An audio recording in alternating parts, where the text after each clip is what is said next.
야, 너 어디서 뭘 하고 돌아다니는 거야? 우리 식구들은 다 모였는데 밥상도 안 차려놓고 백수 남편은 새해 전날 밤 소리소리 질렀다. 하지만 그는 자신에게 어떤 깜짝 선물이 기다리고 있을지 상상조차 하지 못했다. 시작하기 전에 좋아요를 누르고 채널을 구독해 주시면 감사하겠습니다. 그럼 편안하게 들어주세요. 지혜는 창가에 서서 눈 덮인 마당을 바라보았다. 3일 후면 새해였지만 그녀의 마음속은 너무나 공허해서 이대로 사라져 버리고 싶을 정도였다. 주머니 속에서 휴대폰이 진동했다.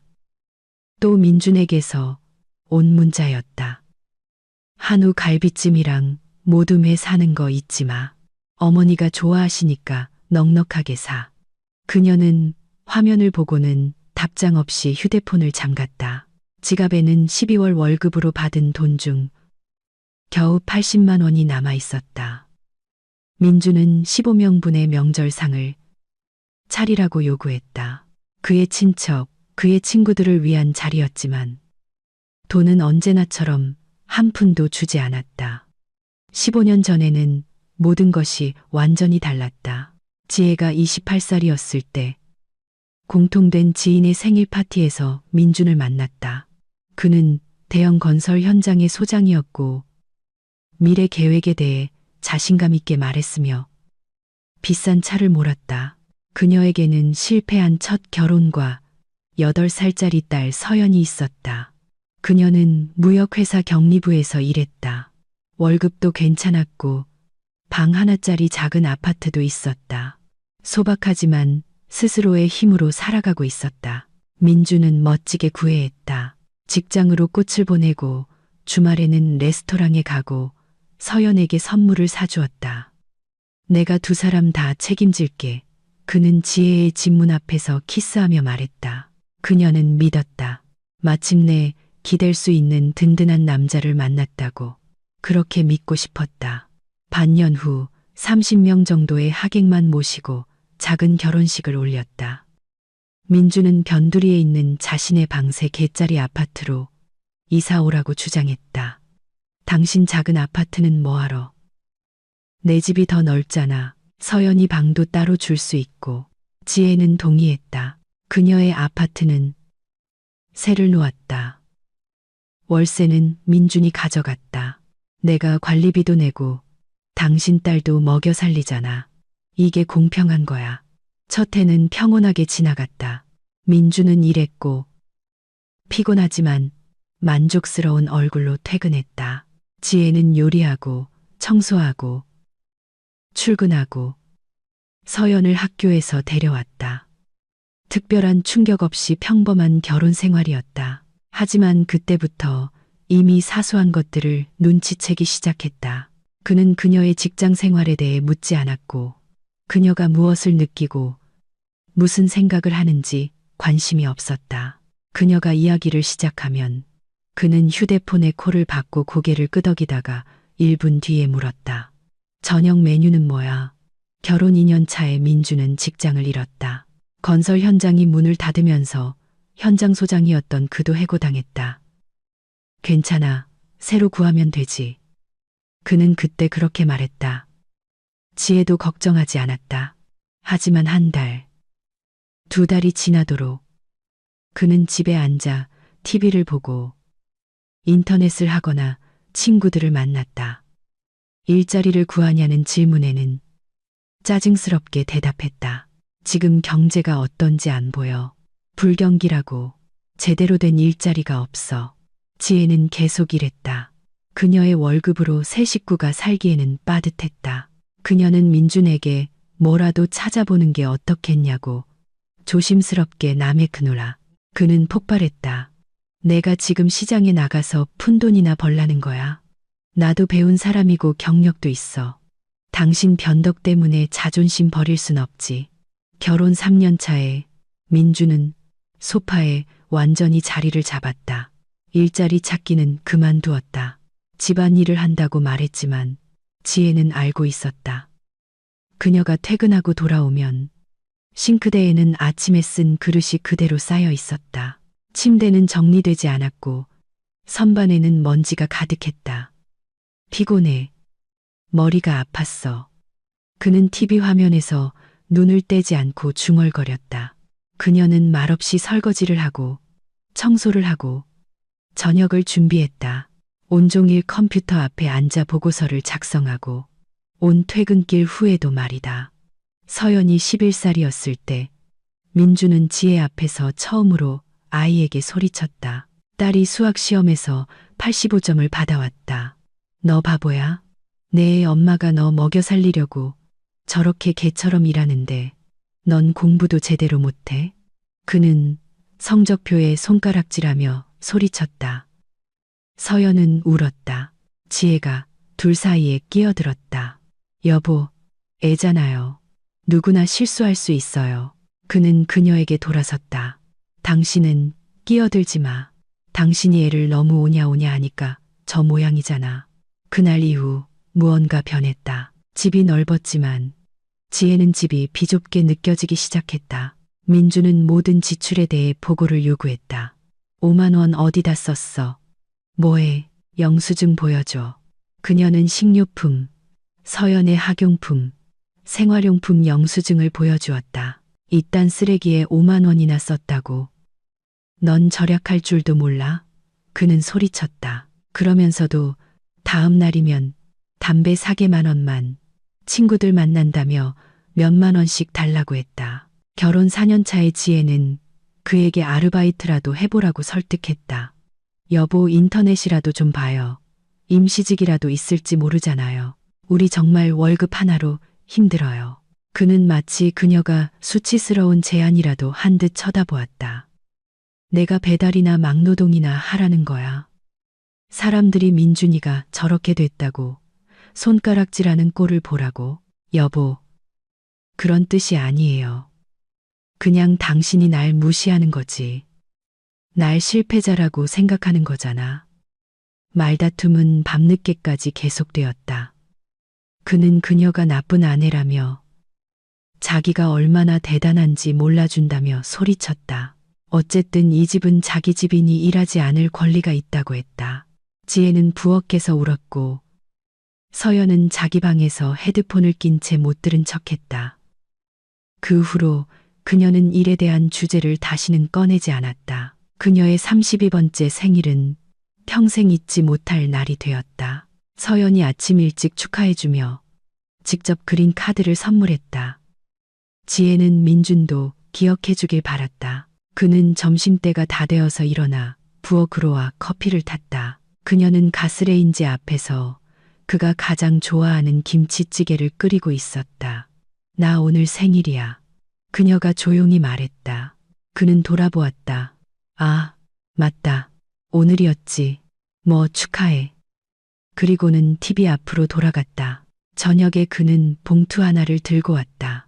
선물이야. 지혜가 열어보았다. 안에는 대걸레가 들어있었다. 그냥 마트에서 파는 평범한 플라스틱 대걸레였다. 그녀는 말없이 그를 쳐다보았다. 뭐, 맘에 안 들어? 네가 쓰던 거 며칠 전에 부러졌잖아. 그래서 새로 샀어. 유용한 물건이지. 그는 농담기 하나 없이 진지하게 말했다. 마치 아내 생일 선물로 이게 정상이라고 정말로 믿는 사람처럼. 지혜는 욕실로 가서 울었다. 아무도 듣지 못하게 조용히 거울에 비친 자신의 얼굴을 보며 스스로를 알아보지 못했다. 언제부터 이런 대우를 당연하게 받아들이게 됐을까? 언제부터 대걸레나 받을 만한 하찮은 존재가 되었을까? 결혼 생활 중 맞은 그녀의 33번째 생일. 민주는 잊어버렸다. 그냥 잊었다. 그녀는 아무 말도 하지 않았다. 굳이 상기시킬 필요가 있을까? 또다시 세제나 행주 따위를 선물 받으려고. 서연은 똑똑하고 눈치 빠른 아이로 자랐다. 15살 때 그녀는 엄마에게 단도직입적으로 말했다. 엄마, 저 사람이 엄마를 이용하고 있다는 거 알아? 둘은 부엌에 앉아 있었다. 민주는 친구들을 만나러 나간 후였다. 서연아, 그 사람에 대해 그렇게 말하지 마.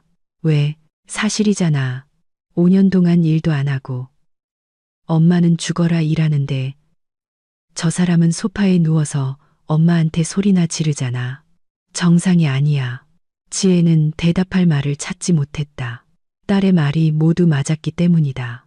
하지만 어떻게 떠나지? 어디로? 그녀의 아파트는 너무 오랫동안 세를 줘서 세입자들이 가족 같았다. 계약은 장기 계약이었다. 민준이 우겨서 그렇게 했다.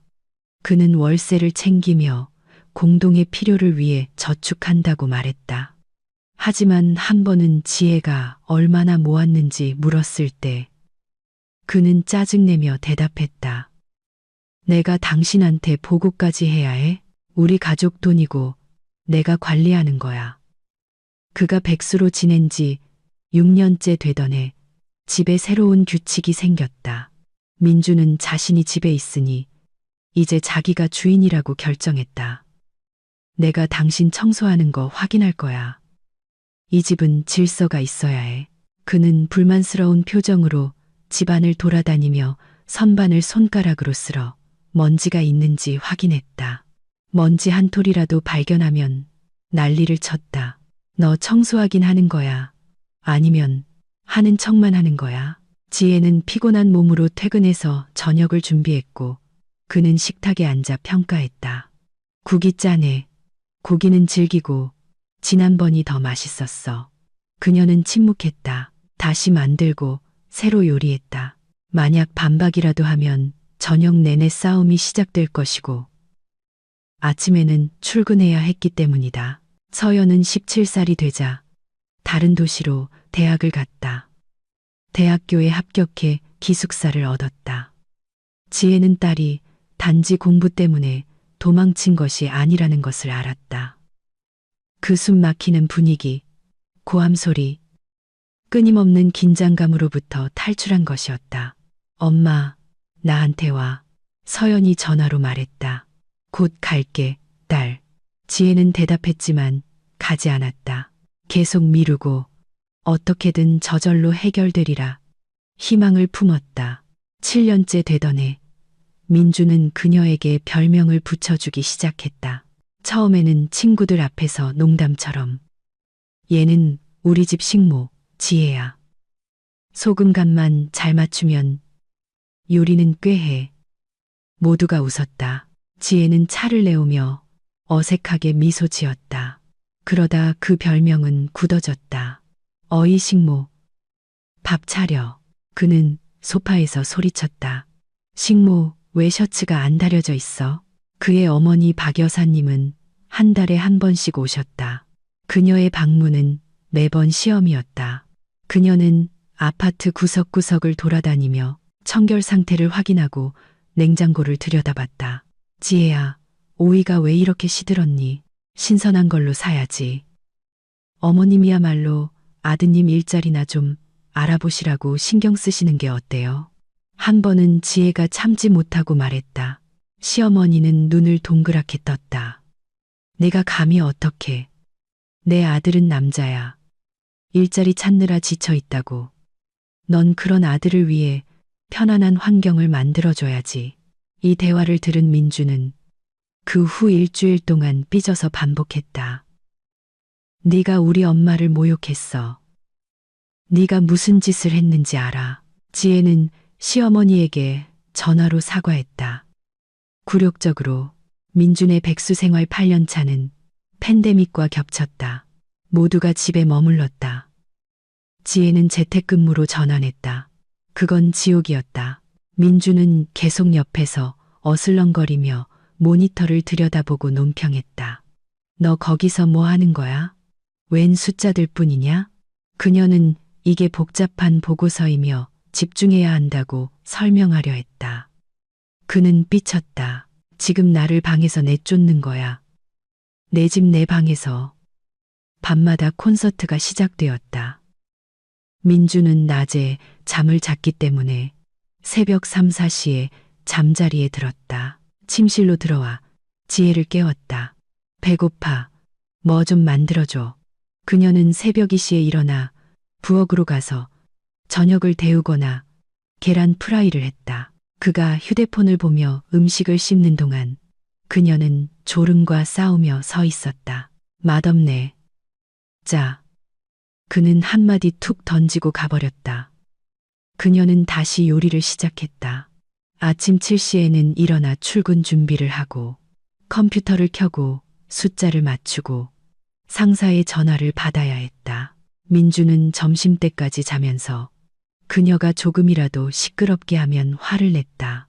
9년째 되던 해 지혜는 자신이 그를 증오한다는 것을 깨달았다. 단순히 지치거나 실망한 게 아니라 명백한 증오였다. 그녀는 그가 소파에 누워 다리를 벌리고 감자칩을 먹는 모습을 보며 혐오감에 속이 뒤틀렸다. 이 남자가 그녀의 인생을 망쳤다. 체계적으로 하루하루, 해마다. 그리고 가장 끔찍한 것은 그녀 자신이 그것을 허락했다는 사실이었다. 그녀는 인터넷에서 정보를 찾기 시작했다. 남편과 헤어지는 법, 재산을 나누는 법, 어디에 문의해야 하는지, 그들이 사는 아파트는 민준의 명의로 되어 있다는 것을 알게 되었다. 그녀 소유의 작은 아파트는 세를 주고 있었다. 계약은 5년 장기 계약이었다. 파기하기 어려웠다. 모아둔 돈도 없었다. 민준이 모든 지출을 통제했기 때문에 무언가 모으는 것은 불가능했다. 그녀는 덫에 걸린 기분이었고 막다른 골목에 몰렸다고 느꼈다. 그리고 그때 결심했다. 조금씩 눈치채지 못하게 모으기로. 마트에서 실제 쓴 돈보다 조금 더 많은 현금을 인출하기 시작했다. 여기서 3만 원, 저기서 2만 원. 민준이 절대 들여다보지 않는 책장 맨 뒤쪽 낡은 책 속에 돈을 숨겼다. 반년 동안 100만 원이 모였고 그 다음엔 150만 원이 되었다. 그건 그녀의 돈이었고 자유로 향하는 길이었다. 서연은 대학을 졸업하고 서울에서 직장을 구했다. 매주 전화했다. 엄마, 언제 그 사람한테서 벗어날 거야? 곧 딸. 엄마는 3년째 그렇게 말하고 있어. 정말 준비하고 있어. 시간이 좀 필요할 뿐이야. 민준이 백수로 지낸 지 10년째 그들의 삶에 미니가 나타났다. 민준의 여동생으로 아이 둘을 둔 이혼녀였다. 그녀는 그들이 사는 도시로 이사와서 자주 들르기 시작했다. 항상 아이들을 데리고 항상 굶주린 채로. 지혜는 모두를 위해 요리하고 조카들을 먹였고 민희는 민준과 부엌에 앉아 인생 한탄을 했다. 그러고는 떠나면서 꼭 말했다. 언니, 요리 정말 잘한다. 오빠는 아내 복이 많네. 그러면 민준은 입을 삐죽거렸다. 더 잘할 때도 있지. 어느 날 지혜는 그들의 대화를 엿들었다. 민준이 여동생에게 말했다. 딴 여자랑 결혼했어야 했어. 일하라고 뇌를 갉아먹지 않는 여자랑. 민희가 웃었다. 그래도 언니가 일해서 오빠 먹여 살리잖아. 그건 걔 의무지. 내가 남자고 이 집 주인이니까. 지혜는 문 뒤에 서서 주먹을 꽉 쥐었다. 주인. 그는 스스로를 주인이라고 생각했다. 그녀가 청소하고 요리하고 월급으로 관리비 절반을 내는 아파트에서 그가 지옥으로 만든 인생의 주인이라고. 1년 전 모든 것을 결정짓는 사건이 일어났다. 지혜는 그의 휴대폰에서 메시지를 발견했다. 그가 휴대폰을 부엌에 두고 샤워하러 간 사이 휴대폰이 진동했다. 아라에게서 온 메시지였다. 오늘 기다릴게, 자기야. 8시까지 와. 지혜는 채팅창을 열었다. 거기에는 둘이 함께 찍은 사진과 메시지들이 있었다. 그들은 이미 반년 동안 만나고 있었다. 아라, 32살, 네일 아티스트. 민주는 아내에게는 10년 동안 하지 않았던 말들을 그녀에게 쓰고 있었다. 보고 싶어 자기야. 네가 제일 예뻐. 지혜는 울지도 놀라지도 않았다. 그저 깨달았다. 이제 끝이야. 그녀는 대화 내용을 스크린샷으로 찍어 자신의 이메일로 보내고 흔적을 지운 뒤 휴대폰을 제자리에 두었다. 민준이 샤워를 마치고 나와 휴대폰을 들고 아라에게 답장했다. 갈게 자기. 지혜 앞에서 숨기지도 않고. 저녁에 그는 말했다. 나 친구 만나러 가. 맥주나 한잔 하려고. 그는 나갔다. 밤늦게 돌아온 그는 만족스러운 표정에 여자 향수 냄새를 풍겼다. 지혜는 어둠 속에 누워 생각했다. 어떻게 이 지경까지 왔을까? 남편이 바람을 피우고 내 돈으로 살면서 나를 모욕하는데도 나는 침묵하고 있다니. 다음 날 그녀는 변호사 상담을 예약했다. 친구가 실력 좋은 전문가를 소개해줬다. 변호사는 그녀의 이야기를 듣고 고개를 끄덕였다. 이혼하고 재산을 분할할 권리가 있습니다. 아파트는 그의 것이지만 결혼 기간 동안 재정적으로 기여했다는 것을 증명하면 보상을 요구할 수 있습니다. 세를 주고 있는 당신의 아파트는 당신의 재산입니다. 그는 그 아파트에 대해 권리를 주장할 수 없습니다. 지혜는 들으면서 마음속 결심이 굳어지는 것을 느꼈다. 떠날 수 있다. 떠나야만 한다. 단지 모든 것을 제대로 계획해야 했다. 그녀는 서류를 모으기 시작했다. 가족을 위해 지출했음을 증명하는 영수증 사본, 계좌 이체 내역, 민준과 그의 애인의 대화 스크린샷, 모든 것을 별도의 폴더에 담아 옷장에 숨기고 때를 기다렸다. 민준은 아무것도 눈치채지 못했다. 그는 여전히 소파에 누워 소리치고 요구하고 모욕했다. 일주일에 두세 번씩 아라를 만나며 친구 핑계를 댔다. 지혜는 믿는 척했다. 말없이 요리하고 청소하고 일하며 힘을 모았다. 3개월 전 서연이 주말에 집에 왔다. 둘은 부엌에 앉아 있었다. 민주는 산책하러 나갔다. 엄마, 내가 방법 찾아놨어. 나 서울에서 투룸 오피스텔 얻었어. 같이 살자. 이리 와. 지혜는 딸을 바라보았다. 곧 서연아, 거의 다 준비됐어. 정말? 딸의 눈에 희망이 어렸다. 정말이야. 조금만 더 시간을 줘. 2개월 전 변호사가 계획을 짜는데 도움을 주었다. 이혼 소송을 제기하세요. 동시에 재산 분할을 요구하는 겁니다. 그가 일하지 않고 재정적으로 기여하지 않았으니 법원은 당신 편을 들어줄 겁니다. 중요한 건 모든 증거를 보관하는 거예요. 지혜는 고개를 끄덕이며 메모했다. 그녀에게는 목표가 있었다. 떠날 것이다. 그리고 그냥 떠나는 게 아니라 자신의 몫을 되찾을 것이다. 한 달 전 민준이 선언했다. 새해에는 우리 친척들 다 모일 거야. 한 15명 정도. 엄마도 오시고 민이랑 애들도 오고 친구들도. 창피하지 않게 제대로 된 상 좀 차려. 지혜는 그를 바라보며 생각했다. 마지막이야. 이게 내가 저 인간을 위해 참아주는 마지막 명절이 될 거야. 알았어. 그녀가 차분하게 말했다. 민주는 놀라서 그녀를 쳐다봤다. 보통 그녀는 반대하며 피곤하다. 15명은 너무 많다고 말했는데 이번에는 너무 쉽게 동의했다. 그래. 제대로 준비해. 한우 갈비찜, 모둠회, 잡채 같은 거. 나 망신시키지 마. 그녀는 준비를 시작했다. 명절이 아닌 탈출을 위한 준비를. 모든 서류를 한 폴더에 모았다.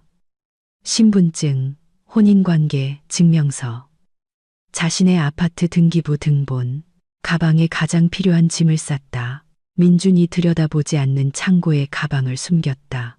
서연에게 전화했다. 딸, 나 새해에는 너한테 갈 거야. 서연이 숨을 헉 들이마셨다. 정말, 엄마, 너무 기뻐. 비밀이야.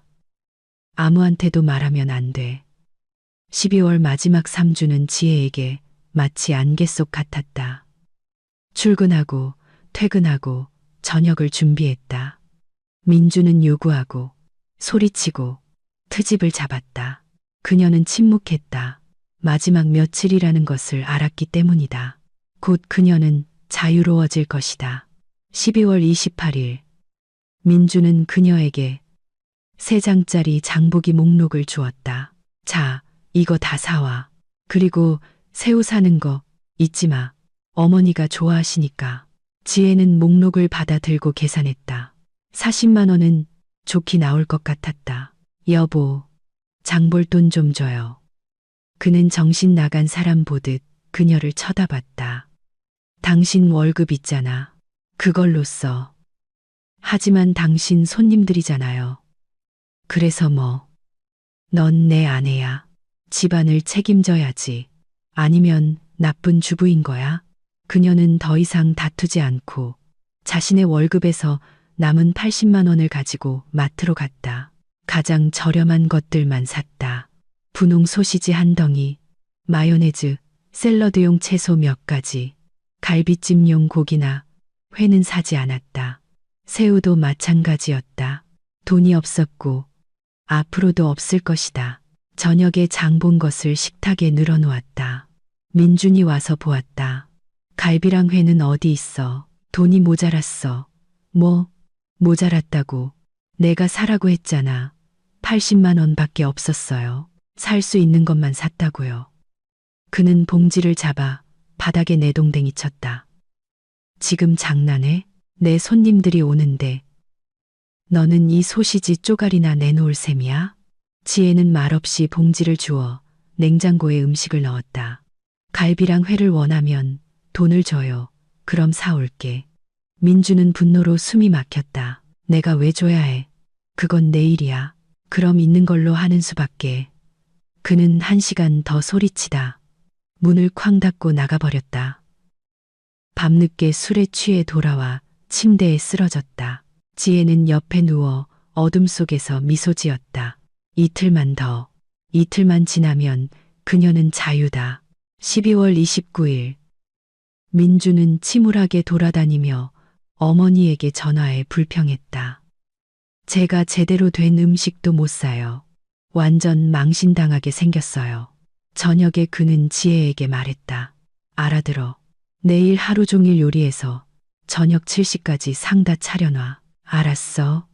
알았어. 12월 30일. 지혜는 일찍 일어나 요리하는 척했다. 민주는 소파에 누워 TV를 보며 명령했다. 샐러드부터 시작해. 그리고 맛있게 만들어. 그녀는 고개를 끄덕이며 남들 보기에 그럴싸하게 부엌에서 무언가를 썰었다. 점심때쯤 그는 TV 앞에서 졸기 시작했다. 그녀는 조용히 침실로 가서 창고에서 준비해둔 가방을 꺼냈다. 옷을 갈아입고 짧은 메모를 써서 부엌 식탁 위에 올려두었다. 나 다시는 안 돌아와. 찾지 마. 마지막으로 잠든 남편을 돌아보고 아파트에서 나와 조용히 문을 닫았다. 오후 2시쯤이었다. 끝났다. 15년의 세월이 끝났다. 서울행 기차 안에서 지혜는 창가에 앉아 유리창 너머로 스쳐 지나가는 숲과 들판, 마을들을 바라보았다. 킬로미터가 늘어날수록 숨쉬기가 편해졌다. 그녀는 휴대폰을 꺼내 서연에게 메시지를 보냈다. 딸, 너한테 가는 중이야. 저녁에 마중 나와. 그리고 화면을 보았다. 아직 민준을 차단하지는 않을 것이다. 그가 먼저 무슨 일이 일어났는지 깨닫게 놔두자. 그가 전화해서 진실을 듣게 하고 그 후에 그의 존재를 그녀의 인생에서 영원히 지워버릴 것이다. 그 시각 지혜는 서울역에서 기차에서 내리고 있었다. 서연은 꽃을 들고 서서 미소 지으며 엄마를 힘껏 껴안았다. 엄마, 정말 자랑스러워. 그들은 택시를 잡아 서연이 지난 1년간 살았던 변두리의 작은 투룸 오피스텔로 향했다. 지혜는 안으로 들어가 외투를 벗고 주위를 둘러보았다. 깨끗하고 아늑하고 따뜻했다. 그리고 아무도 소리치거나 요구하거나 모욕하지 않을 것이다. 엄마, 이리 와. 엄마 방 보여줄게. 서연이 말했다. 방은 작지만 밝았다. 침대, 옷장, 창가 책상, 더 좋은 곳 찾거나 엄마 아파트 되찾을 때까지 여기서 지내. 지혜는 침대에 앉아 오랫동안 처음으로 울었다. 하지만 그건 안도의 눈물이었다. 식탁 위 휴대폰이 다시 울렸다. 민준이 오늘만 45번째로 전화를 걸어왔다. 지혜는 화면을 보고 미소 지었다. 내일은 전화를 받을 것이다. 내일은 그에게 그동안 쌓였던 모든 것을 말해줄 것이다. 오늘은 그가 불확실성 속에서 고통받게 놔두자. 한편 대전의 아파트에서는 민준이 홀로 앉아 있었다. 손님들은 저녁에 배고프고 불만 가득한 채로 흩어졌다. 어머니는 그에게 소리쳤고 여동생은 한심하다고 했다. 친구들은 서로 눈치를 보며 침묵했다. 모두 떠나고 냉장고에 소시지와 마요네즈만 남은 텅 빈 아파트에 그 혼자 남았다. 그는 명절 특집 프로그램을 틀어놓은 TV를 보며 믿을 수 없었다. 어떻게 이런 일이 15년간 순종했던 그의 조용한 생쥐 같던 지혜가 그냥 떠나버리다니. 이제 어떡하지? 그는 다시 그녀의 번호를 눌렀다. 긴 신호음만 울렸다. 받지 않았다. 민주는 내일 자신의 인생이 완전히 바뀔 것이라는 사실을 몰랐다. 지혜가 그냥 떠난 것이 아니라 전쟁을 선포했다는 것을, 그녀가 그에게 소중했던 모든 것, 즉 평온, 편안함, 그녀에 대한 지배력을 모두 빼앗아 갈 것이라는 것을, 15년간의 굴욕이 그에게 모든 것을 잃는 대가로 돌아올 것이라는 것을. 하지만 그건 내일의 일이었다. 지금 새해 전야에 그는 어둠 속에 앉아 어디서부터 잘못되었는지 되짚어보고 있었다. 실수는 간단했다. 그는 지혜가 영원히 참을 것이라고 생각했다. 하지만 누구에게나 인내심에는 한계가 있고 그녀의 인내심도 끝이 났다. 12월 30일 오후 5시경 민주는 소파에서 잠이 깼다. 어제 마신 술 때문에 머리가 띵했다. 그는 일어나 기지개를 켜고 시계를 보았다. 젠장. 벌써 오시잖아. 곧 손님들이 올 텐데. 지혜는 어디 있지? 왜 이렇게 조용하지? 그는 부엌으로 갔다. 냉장고는 열려 있었다. 식탁에는 도마와 칼, 약간 썬 채소가 놓여 있었지만 지혜는 없었다. 지혜야. 그가 불렀다. 정적. 지혜야, 어디 있어? 그는 아파트를 돌아다녔다. 그녀는 어디에도 없었다. 그때 부엌 식탁 위에 쪽지를 발견했다. 읽고 또 읽었다. 이게 무슨 헛소리야. 그는 중얼거렸다. 그냥 이렇게 떠날 리가 없잖아. 그럴 리가. 하지만 창고 문은 열려 있었다. 옷걸이에는 그녀의 외투가 없었다. 현관에는 그녀의 가방이 보이지 않았다. 민주는 부엌으로 돌아와 의자에 앉았다. 머릿속이 정리되지 않았다. 그의 조용하고 기죽어 있던 지혜. 15년간 모든 것을 참아온 그녀가 손님들이 오기 이 시간 전에 그냥 떠나버렸다. 미니한테 도와달라고 할까? 여동생은 요리를 꽤 잘한다. 그는 그녀에게 전화했다. 오빠, 왜 이렇게 일찍 전화했어? 잠긴 목소리였다. 미니야, 도움이 필요해. 지혜가 없어. 상이 안 차려졌어. 와서 요리 좀 도와줄 수 있어? 잠시 침묵이 흐르더니 웃음소리가 들렸다. 오빠, 진심이야? 나 애가 둘이야. 나도 오늘 저녁 준비해야 한다고. 오빠는 남자잖아. 직접 하든지 배달시키든지 해. 나 바빠. 저녁에 보자. 그녀는 전화를 끊었다. 민주는 휴대폰을 보며 믿을 수 없었다. 여동생마저 거절했다. 그는 어머니에게 전화해 보았다. 박 여사님은 바로 받았다. 민준아, 거기 무슨 일이야? 지혜는 어디 있니? 엄마, 걔 딸한테 갔어요. 아니, 이런 날에 어떻게 가? 몰라요. 우리 싸웠어요. 싸웠다고. 뭐 때문에? 그냥 사소한 걸로요. 어머니는 한숨을 쉬었다. 그럼 네가 개를 못 살게 굴었구나. 내가 그렇게 아내한테 그러면 안 된다고 했지. 이제 어떡할 거야? 엄마, 혹시 좀 일찍 오셔서 요리 좀 도와주실 수 있어요? 민준아, 나 68이야. 혈압도 오르락내리락 하는데 내가 가스레인지 앞에서 3시간 동안 서 있을 순 없어. 그건 내 아내가 했어야 할 일이야. 걔가 없으면 네 잘못이지. 어떻게든 알아서 해. 그리고 그녀도 전화를 끊었다. 민주는 부엌에 앉아 공포가 엄습하는 것을 느꼈다. 아무도 도와주지 않는다. 모두가 이건 그의 문제라고 생각한다. 하지만 그가 어떻게 혼자 15명분을 준비한단 말인가?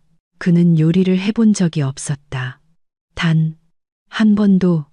그는 휴대폰을 열어 배달 앱을 찾았다. 샐러드, 뜨거운 요리, 안주를 고르며 금액을 계산했다. 48만 원이 나왔다. 그의 카드에는 25만 원이 있었다. 월급은 10년째 없었다. 지혜의 돈으로 살았는데 지금은 그 돈이 없었다. 앱으로 대출을 신청해봤다. 거절, 신용기록 불량.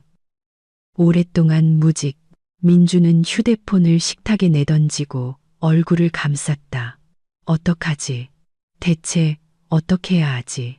그는 다시 지혜에게 전화를 걸었다. 긴 신호음. 받지 않는다. 메시지를 보냈다. 지혜야, 그만 삐치고 돌아와.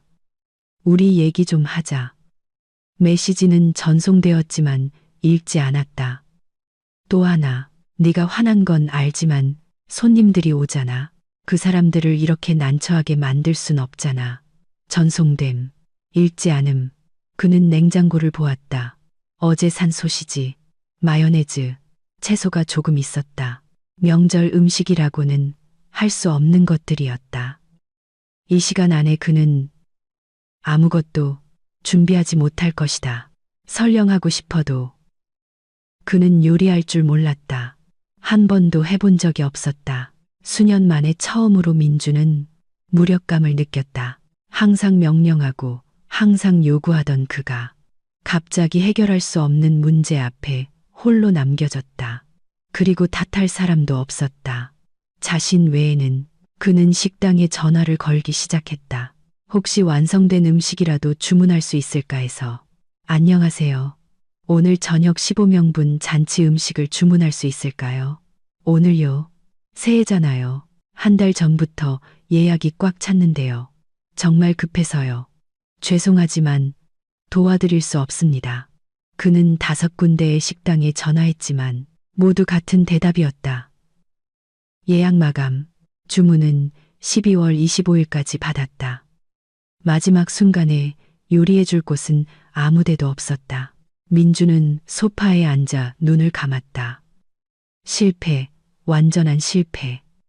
이제 그 모든 사람들, 어머니, 여동생, 친구들이 와서 텅 빈 식탁을 보게 될 것이다. 그리고 깨닫게 되겠지. 그가 지혜 없이는 아무것도 할 수 없는 존재라는 것을. 그는 냉장고에서 있는 것을 꺼냈다. 소시지를 동그랗게 썰어 접시에 담고 올리브 통조림을 열어 옆에 쏟고 치즈를 썰었다. 이것이 안주의 전부였다. 초라하고 빈약했지만 그래도 없는 것보다는 나았다. 찬장에서 소주 3병을 찾았다. 그게 전부였다. 식탁은 초라해 보였다. 평소 지혜는 상다리가 부러지게 차렸다. 샐러드 10가지, 뜨거운 요리, 각종 안주. 모든 것이 아름답고 풍성했다. 지금은 큰 식탁 위에 접시 3개. 공허함, 수치심. 민주는 의자에 앉아 이 식탁을 멍하니 바라보았다. 바로 그 순간 그는 깨달았다. 지난 15년 동안 지혜는 보이지 않는 일을 해왔다. 그녀는 요리하고 청소하고 빨래하고 장을 보고 무거운 짐을 날랐다. 그는 그것을 당연하게 여겼다. 그는 결코 고마워하지 않았고 고맙다고 말한 적도 없었다. 그저 요구하고 비판할 뿐이었다. 하지만 그 깨달음은 너무 늦게 찾아왔다. 6시 반에 초인종이 울렸다. 어머니가 가장 먼저 도착했다. 박 여사님은 들어와 외투를 벗고 거실로 들어와 식탁을 보고 멈춰섰다. 민준아, 이게 뭐니? 그녀가 빈약한 접시들을 가리키며 물었다. 이게 제가 할 수 있는 전부예요. 그가 조용히 대답했다. 지혜는 딸한테 갔어요. 안 돌아온대? 모르겠어요. 어머니는 말없이 방으로 들어가 소파에 앉았다. 더 이상 묻지 않았다. 10분 뒤 민희가 아이들을 데리고 도착했고 그 후 민준의 친구들, 부부 동반으로 온 정우, 성호, 기훈이 도착했다. 저녁 7시가 되자 15명이 모두 모였다. 그들은 거실에 서서 식탁을 바라보며 침묵했다. 어색한 침묵. 아이들이 먼저 칭얼거리기 시작했다. 엄마, 먹을 거 어디 있어? 배고파. 민희가 민준을 돌아보았다. 오빠, 이게 다야. 그가 고개를 끄덕였다. 피자라도 시킬까? 정우가 휴대폰을 꺼내며 제안했다. 그러자 다른 사람들도 동의했다. 그들은 큰 피자 5판과 감자튀김, 음료수를 시키고 배달을 기다렸다. 대화는 겉돌았다. 모두가 명절 분위기를 망쳤다는 것을 알고 있었다. 어머니는 굳은 얼굴로 앉아 있었고 민희는 남편에게 무언가 속삭였다. 친구들은 서로 눈치를 봤다. 민주는 상석에 앉아 자신이 완전한 바보가 된 기분이었다. 마침내 배달이 도착했다. 모두가 굶주린 사람들처럼 피자에 달려들었다. 말없이 빠르게 먹었다. 명절 분위기는 없었다. 어색함과 실망감만 감돌았다. 저녁 8시 모두가 식사를 마치고 조금 긴장이 풀렸을 때 박 여사님이 아들을 바라보았다. 민준아, 너 대체 무슨 짓을 한 건지 알기는 하니? 엄마, 전 그러려고 한 게 아니에요. 그러려고 한 게 아니라고? 15년 동안 저 여자가 혼자 집안을 이끌고 일하고 요리하고 청소했어. 넌 뭘 했는데? 소파에 누워 있었잖아. 모두가 침묵했다. 어머니는 계속했다. 난 항상 네 편이었어. 넌 남자니까 그래도 된다고 생각했지. 하지만 지금 보니 넌 그냥 게으름뱅이야. 10년 동안 일도 안 하고 아내 돈으로 살면서 감히 아내를 모욕해? 엄마, 사람들 다 있는 데서 왜 사람들 있으면 안 돼? 다들 네가 어떤 놈인지 알아야지. 민희가 거들었다. 오빠, 엄마 말이 맞아. 오빠 정말 너무했어. 언니가 평생 참을 줄 알았어. 그의 가장 친한 친구 정우도 고개를 끄덕였다. 나라면 당장 가서 무릎 꿇고 빌어서라도 데려왔을 거야. 걔 서울에 있어. 민준이 조용히 말했다. 그래서 뭐? 표 끊어서 가. 하지만 민준은 침묵했다. 간다고 해도 지혜가 돌아오지 않을 것이라는 걸 알았기 때문이다. 그녀는 결심했다. 그는 그녀의 쪽지에서 그걸 느꼈다. 그녀는 화가 나서 충동적으로 떠난 게 아니었다. 그녀는 심사숙고 끝에 영원히 떠났다. 밤 9시가 되자 손님들이 흩어지기 시작했다. 아무도 머물고 싶어 하지 않았다. 명절은 망쳐졌다. 어머니는 떠나면서 말했다. 더 늦기 전에 바로잡아. 아니, 이미 너무 늦은 것 같구나. 민희는 말없이 떠났다. 친구들은 새해 복 많이 받아라고 중얼거리며 사라졌다. 밤 10시가 되자 민주는 혼자 남았다. 아파트는 텅 비었고 식탁은 거의 그대로였으며 접시는 더러웠다. 그는 부엌에 앉아 병째로 소주를 마셨다. 머릿속에는 온갖 생각이 맴돌았다. 어떻게 이 지경까지 왔을까? 언제부터 자신이 스스로 밥 한 끼 차려 먹지 못하는 인간이 되었을까? 그는 예전의 자신을 떠올렸다. 건설 현장 소장. 돈도 잘 벌고 차도 몰고 자신감 넘쳤다.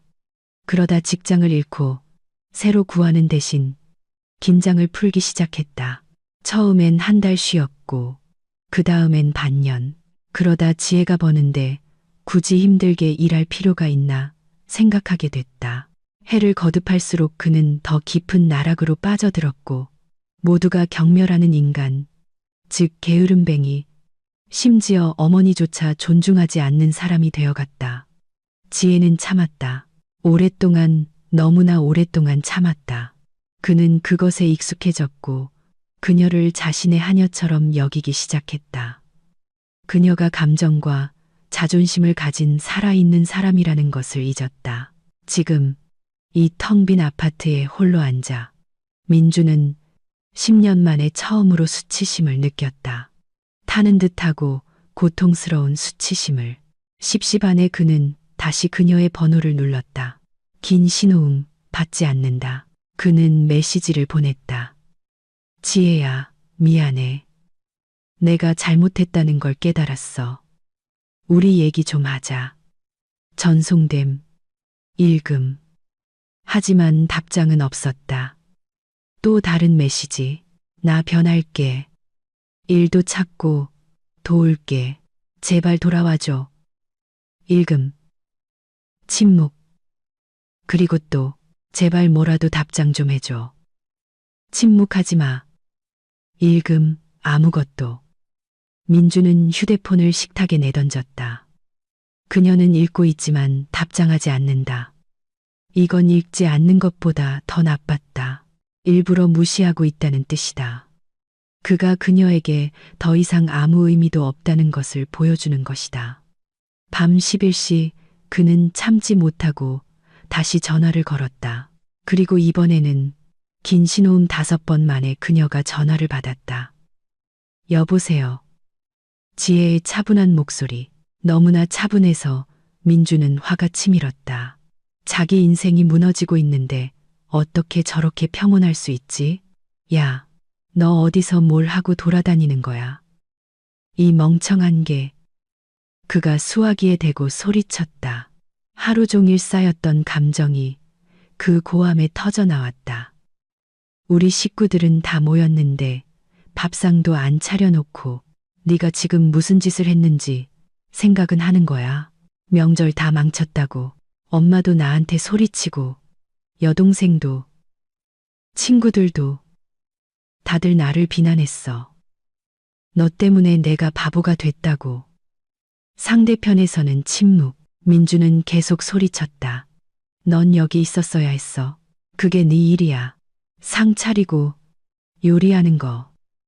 넌 아내잖아. 제기랄. 넌 집안을 책임져야 한다고. 근데 넌 뭘 했어? 쥐새끼처럼 도망쳤잖아. 그리고 그녀가 입을 열었다. 조용하고 평온하고 얼음장 같은 목소리였다. 민준 씨, 난 더 이상 당신 아내가 아니에요. 잠시 정적. 정확히 말하면 법적으로는 아직 아내지만 내일 이혼 소송을 제기할 거고 당신은 아무것도 할 수 없을 거예요. 뭐, 민주는 믿을 수 없었다. 농담하는 거지? 아니요. 아주 진지하게 말하는 거예요. 15년 동안 난 당신의 하녀였어요. 요리하고 청소하고 돈을 벌어왔죠. 당신은 소파에 누워서 날 모욕했고 날 멍청이, 식모, 걸레라고 불렀죠. 내가 못 들을 줄 알았나요? 난 다 들었어요. 민준 씨, 한마디 한마디 전부. 지혜야, 그건 농담이었어. 농담. 내 생일에 대걸레를 준 거. 농담. 결혼기념일을 잊어버린 거. 농담. 당신 친구들 앞에서 나한테 소리친 거. 농담. 그녀의 목소리는 더 단단해졌다. 가장 상처받는 게 뭔지 알아요? 가난은 용서할 수 있었어요. 당신이 일하지 않는 것도 용서할 수 있었죠. 하지만 무시는 용서할 수 없어요. 당신은 날 존중하지 않았어요. 민준 씨, 단 한 번도. 난 항상 널 존중했어. 거짓말. 당신은 날 이용했어요. 난 당신에게 현금 인출기이자 하녀였죠. 편했겠죠. 그렇죠. 남의 돈으로 살면서 아무것도 안 하고 명령까지 하니. 민주는 휴대폰을 뼈마디가 하얘지도록 꽉 쥐었다. 넌 그렇게 말할 자격 없어. 내가 남자야. 내가 이 집 주인이라고. 주인. 그녀가 비웃었다. 김치찌개 하나 제대로 못 끓이는 주인이요. 오늘 모든 손님 앞에서 망신당한 주인이요. 정우 씨가 벌써 나한테 문자 보냈어요. 당신이 아무것도 준비 못해서 피자 시켜 먹었다고 다 얘기해 주던데요. 정우가? 네, 당신 대신 사과하더군요. 당신이 바보 같았고, 자기는 오래전부터 알고 있었다고요. 제가 마침내 떠난 건 정말 잘한 일이라고 했어요. 민주는 믿을 수 없었다. 그의 가장 친한 친구가 그가 그런 말을 할 리가 없었다. 할 수 있고 했어요. 오늘 저한테 연락 온 사람 많아요. 당신 여동생도요. 저를 지지한대요. 제가 잘했다고. 민희가? 네, 그리고 당신 어머니도요. 박 여사님은 1시간 전에 전화하셨어요. 당신이 나를 못 살게 굴었고 이제야 모든 걸 이해하게 됐다고요. 내가 이혼하고 싶다면 반대하지 않겠다고 하셨어요. 민주는 의자에 주저앉았다. 어머니가 지혜 편을 들다니 이건 불가능했다. 거짓말이야. 아니요. 직접 여쭤보세요. 지혜는 잠시 침묵했다가 덧붙였다. 민준 씨, 알아들어요. 난 안 돌아가요. 절대로. 당신은 내 안의 모든 걸 죽였어요. 사랑, 존중, 심지어 동정심까지도요. 이제 난 그냥 당신 없이 내 인생을 살고 싶을 뿐이에요. 넌 돈도 없고 집도 없잖아. 넌 돌아올 거야. 갈 데가 없으니까. 나 집 있어요. 당신이 10년 동안 세를 주고 그 돈을 당신 마음대로 썼던 내 아파트요. 기억하죠? 임대차 계약 해지하고 거기로 들어가거나 팔아서 더 작은 걸 사더라도 내 집을 가질 거예요. 너 그럴 수 없어. 계약이 5년이나 남았다고. 할 수 있어요. 내가 집주인이니까요. 법적으로 3개월 전에 통보하면 계약을 해지할 수 있어요. 이미 세입자에게 통지서를 보냈어요. 민주는 발밑에 땅이 꺼지는 것을 느꼈다. 그 돈, 월 150만 원은 그의 유일한 수입원이었다. 넌 그렇게 할 수 없어. 할 수 있어요. 그리고 내일 이혼 소송과 재산 분할 청구 소송도 제기할 거예요. 무슨 재산? 아파트는 내 거잖아. 네. 하지만 난 그 아파트에 돈을 투자했어요. 수리비, 가구, 가전제품 비용을 댔죠.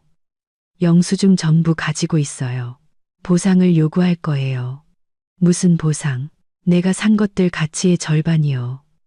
내 계산으로는 약 2억 원 정도 돼요. 나 그런 돈 없어. 그럼 아파트를 팔아서 돈을 나누든가 당신이 내 몫을 사든가 하세요. 알아서 결정해요. 민주는 한마디도 할 수 없었다. 그녀는 모든 것을 생각했고 모든 것을 계획했다. 이건 충동적인 탈출이 아니라 준비된 작전이었다. 지혜야, 너 미쳤어? 아니요. 민준 씨, 그냥 정신을 차린 거예요. 15년 동안 난 눈이 멀었죠. 참고 당신이 변하기를 바랐어요. 하지만 당신은 변하지 않았고 더 나빠지기만 했죠. 난 더 이상 당신에게 내 인생을 낭비하고 싶지 않아요. 일도 찾고 도울게. 늦었어요. 난 더 이상 당신을 믿지 않아요. 기회를 줘. 당신에겐 15년이 있었어요. 그게 당신의 기회였죠. 당신은 그걸 다 날려버렸어요. 침묵. 민주는 자신의 거친 숨소리를 들었다. 그때 지혜가 덧붙였다. 조용히. 그리고 나아라 씨에 대해서도 알아요. 심장이 쿵 내려앉았다. 뭐? 당신 애인이요. 그 네일숍 아가씨. 이미 1년 전부터 알고 있었어요. 당신들 대화 내용 스크린샷. 사진들. 전부 다 가지고 있어요. 지혜야. 조용히. 난 난리치지도 소리 지르지도 않았어요. 그냥 이혼할 경우를 대비해 증거를 모아뒀죠. 이제 나에겐 내가 원하는 모든 것을 요구할 근거가 있어요. 외도, 무직, 법원은 내 편일 거예요. 민주는 깨달았다. 그는 졌다. 완전히 최종적으로 졌다. 그가 약하다고 생각했던 이 조용하고 기죽어 있던 여자는 더 강했다. 그녀는 그를 이겼고 모든 것을 세세하게 계획했고 이제 모든 것을 빼앗아 갈 것이다. 독한 년. 그가 신음했다. 그럴지도 모르죠. 지혜가 차분하게 대답했다. 하지만 더 이상 당신의 노예는 아닌 독한 년이죠. 잘 있어요, 민준 씨. 다시는 전화하지 마세요. 잠깐만. 뭐요? 15년 세월이 아무 의미도 없는 거야? 그렇게 간단히 모든 걸 지워버릴 수 있어? 지혜는 잠시 침묵했다가 조용히 말했다. 그 15년은 잃어버린 시간이에요. 내가 굴욕과 두려움, 끊임없는 긴장 속에서 보낸 시간이죠. 난 단 하루도 그런 삶을 더 이상 원하지 않아요. 그러니 난 쉽게 지워버릴 수 있어요. 그리고 그녀는 전화를 끊었다. 민주는 휴대폰을 보며 속이 무너져 내리는 것을 느꼈다. 다시 전화를 걸어보았다. 고객의 전화기가 꺼져 있어. 그녀는 그의 번호를 차단했다. 그는 더러운 접시와 빈 병들 한가운데 부엌에 앉아 있었다. 창밖은 어두웠다. 12월 30일이 끝나가고 있었다. 내일은 새해지만 그에게는 아무것도 없었다. 아내도, 존중도, 미래도. 그는 소주병을 들어 남은 술을 다 마셨다. 그리고 테이블에 머리를 박고 수년 만에 처음으로 울었다. 자기 연민 때문이 아니라 자신을 돌봐주던 유일한 사람을 자기 손으로 잃었다는, 모든 것을 잃었다는 깨달음 때문이었다. 그리고 그 사람은 영원히 떠났다. 한편 서울에서 지혜는 휴대폰을 식탁에 내려놓고 미소 지었다. 서연이 그녀를 껴안았다. 엄마, 정말 멋져. 자랑스러워. 나도 내가 자랑스럽다, 딸. 그들은 부엌에 앉아 차를 마셨다. 내일은 새해, 새로운 삶. 굴욕도, 두려움도, 그녀의 존재를 지옥으로 만든 사람도 없는 삶. 엄마, 그 사람 불쌍하지 않아? 서연이 물었다. 지혜는 생각에 잠겼다. 글쎄, 불쌍할 줄 알았는데. 아니, 전혀. 그가 스스로 선택한 길이야. 수년 동안 이제 그 결과와 함께 살아가야지. 그가 복수할까봐 두렵진 않아? 아니, 그는 복수할 힘도 없어. 제대로 살아갈 힘조차 없다고. 그는 약해, 서연아. 오늘 그걸 깨달았어. 아주 약한 사람이야. 12월 31일. 그들은 일찍 일어났다. 서연은 장을 보러 갔고 지혜는 요리를 시작했다. 두 사람을 위한 간단한 저녁, 잡채, 닭구이, 샐러드, 사치스러운 갈비나 회는 없었다. 평범한 명절을 위한 평범한 음식. 자정에 그들은 발코니로 나갔다. 서울은 불빛으로 빛났고 하늘에서는 불꽃이 터졌다. 새해 복 많이 받아. 엄마, 새해 복 많이 받아, 우리 딸. 그들은 서로를 껴안았다. 지혜는 하늘을 보며 생각했다. 이게 나의 새로운 시작이야. 43살. 다시 시작하기에 늦지 않은 나이. 그 시각 민주는 어둠 속 소파에 누워 창밖에서 터지는 폭죽 소리를 듣고 있었다. 새해, 새로운 삶. 하지만 그의 삶은 전혀 다를 것이다. 혼자 남겨진 사람. 가진 것을 소중히 여기지 않았기에 모든 것을 잃은 사람의 삶. 1월 1일 아침, 지혜는 가벼운 마음으로 잠에서 깼다. 서연은 아직 자고 있었다. 그녀는 부엌으로 나가 커피를 내리고 창가에 앉아 휴대폰을 꺼내 2개월 전 상담했던 변호사에게 메시지를 보냈다. 김 변호사님, 새해 복 많이 받으세요. 저 이혼 소송 준비됐습니다. 언제 뵐 수 있을까요? 1시간 뒤 답장이 왔다. 지혜 씨, 잘 생각하셨어요. 1월 3일에 뵙죠. 서류 모두 준비해 주세요. 지혜는 미소 지었다. 모든 것이 계획대로 진행되고 있었다. 민주는 깨질 듯한 두통과 함께 잠에서 깼다. 아파트는 완전히 난장판이었다. 더러운 그릇, 빈 병, 담배꽁초. 그는 일어나 주위를 둘러보고 깨달았다. 이제 이 모든 걸 혼자 치워야 한다는 것을. 지혜는 더 이상 없었다. 그는 부엌으로 가서 냉장고를 열었다. 텅 비어 있었다. 정말 아무것도 없었다. 그 소시지조차 남지 않았다. 손님들이 다 먹어치웠다.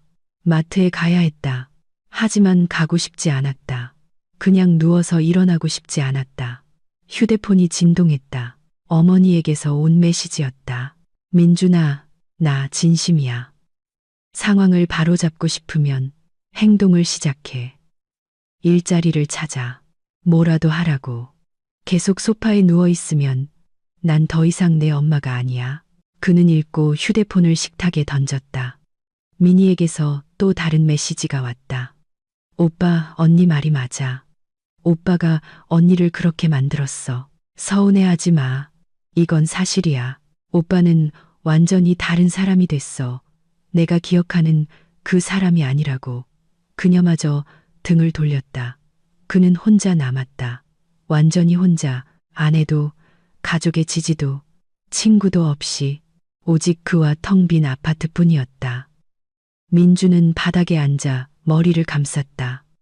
어떡하지? 앞으로 어떻게 살지? 그는 몰랐다. 10년 동안 그는 자동 조종 모드로 살았다. 지혜가 일하면 그는 소파에 누워 있었다. 그녀가 요리하면 그는 먹었다. 그녀가 청소하면 그는 어지럽혔다. 모든 것이 간단하고 명확했다. 이제 아무것도 명확하지 않았다. 어떻게 요리하지? 아파트 관리비는 어떻게 내지? 지혜의 아파트 월세 150만 원 없이 어떻게 살지? 이 질문들이 뇌를 파고들었다. 그는 주위를 돌리려 TV를 켰지만 좋아하던 프로그램조차 눈에 들어오지 않았다. 그는 멍하니 화면을 바라보며 아무것도 이해하지 못했다. 저녁 때쯤 지혜에게서 메시지가 왔다. 공식적이고 건조한 내용이었다. 민준 씨, 공식적으로 통보합니다. 1월 2일 이혼 소송을 제기할 것입니다. 동시에 재산 분할 청구 소송도 제기할 것입니다. 변호사를 선임하는 것을 권합니다. 또한 제 아파트의 임대차 계약을 해지합니다. 세입자들은 4월 1일까지 집을 비울 것입니다. 당신은 더 이상 그 돈을 받지 못할 것입니다. 존중을 담아, 지혜 드림, 존중을 담아. 그건 뺨을 맞는 것 같았다. 그녀는 화내지도 않고 그저 계획했던 일을 하고 있을 뿐이었다. 차분하게, 체계적으로, 감정 없이. 민주는 깨달았다. 전쟁은 졌다. 시작도 하기 전에 이미 졌다. 그에게는 싸울 힘도, 변호사를 살 돈도, 무언가를 증명하려는 의지조차 없었기 때문이다. 그는 지쳤다. 죽을 만큼 지쳤다. 죽을 만큼 지쳤다. 그리고 가장 끔찍한 것은 그가 지혜가 옳다는 것을 이해했다는 것이다. 모든 면에서 옳았다. 그는 정말로 그녀를 못살게 굴었고 하녀로 만들었고 소중히 여기지 않았다. 이제 늦었다. 무언가를 바꾸기에는 너무 늦었다. 자신의 행동에 대한 결과를 받아들이고 앞으로 그렇게 살아가는 수밖에 없었다. 하지만 모든 것을 잃었을 때 어떻게 살아야 할까? 민주는 그 질문에 대한 답을 몰랐고 아마 영원히 알지 못할 것 같았다. 2월 2일 오전 9시. 지혜는 서연의 집 자기 방 거울 앞에 서서 자신의 모습을 바라보았다. 단정한 머리, 가벼운 화장, 깔끔한 정장. 오늘 그녀는 이혼 소송을 제기하러 변호사에게 간다. 자유를 향한 첫걸음. 엄마, 준비됐어. 서연이 방을 들여다보았다. 응, 준비됐어, 딸. 그들은 함께 집을 나섰다. 서연은 엄마를 지지하기 위해 회사에 휴가를 냈다. 엄마, 떨리지 않아? 아니, 이상하게 전혀. 그냥 후련한 기분이야. 변호사 사무실은 서울 중심가에 있었다. 김 변호사, 50대 여성으로 똑똑한 눈과 단단한 악수를 건네며 그들을 반갑게 맞았다. 지혜 씨, 들어오세요. 결심하셨다니 다행이네요. 그들은 테이블에 앉았다. 변호사는 폴더를 열었다. 자, 시작하죠. 이혼 및 재산 분할. 서류는 다 가져오셨나요? 지혜는 폴더를 꺼냈다. 신분증, 혼인관계 증명서, 아파트 등기부 등본, 계좌 이체 내역, 가구 및 가전제품, 영수증, 민준과 애인의 대화 스크린샷. 김 변호사는 각 서류를 꼼꼼히 검토했다. 훌륭합니다. 아주 확실한 사건이네요. 외도 증거 확실하고 재정적 불평등도 증명됩니다. 법원은 분명히 당신 편을 들어줄 겁니다. 이혼에 얼마나 걸릴까요? 쌍방합의 시 한 달입니다. 하지만 재산 분할을 요구하시니 절차가 길어질 겁니다. 최소 3, 4개월은 걸릴 거예요. 기다릴 준비가 됐어요. 김 변호사가 고개를 끄덕였다. 그럼 오늘 소장을 제출하겠습니다. 제가 다 처리할 테니 서명만 하시면 됩니다. 1시간 후 모든 서류가 준비되었다. 지혜는 이혼 소장에 서명했다. 페이지 하단에 선명한 서명. 끝. 15년의 결혼 생활이 공식적으로 끝을 향해 가고 있었다. 이제 재산 문제인데요. 변호사가 말을 이었다. 당신 아파트는 당신 소유이니 이건 논쟁의 여지가 없습니다. 그가 월세를 부당하게 가져갔지만 증명하기는 어렵습니다. 대신 그의 아파트에 대한 기여분 보상을 요구할 수 있습니다. 얼마나 받을 수 있을까요? 제 계산으로는 약 2억 5천만 원 정도입니다. 수리, 가구, 가전제품, 영수증이 다 있으시네요. 이 모든 게 공동재산입니다. 지혜는 들으면서도 믿을 수 없었다. 2억 5천만 원. 이건 엄청난 돈이었다. 이 돈이면 서울 근교의 작은 아파트를 사거나 지방의 좋은 집을 살 수 있었다. 처음부터 다시 시작할 수 있었다. 하지만 한 가지 변수가 있습니다. 김 변호사가 심각하게 바라보았다. 그에게는 돈이 없습니다. 10년 동안 일하지 않았잖아요. 그 돈을 어디서 구하겠어요? 아파트를 팔겠죠. 지혜가 차분하게 말했다. 바로 그거예요. 법원이 그에게 아파트를 팔아 당신 몫을 지급하라고 명령할 수 있습니다. 아니면 그가 다른 방법으로 돈을 구하겠지만 그건 이제 그의 문제죠. 그들은 세부사항, 기간, 전략에 대해 논의했다. 점심때쯤 모든 것이 준비되었다. 소장은 제출되었고 절차는 시작되었다.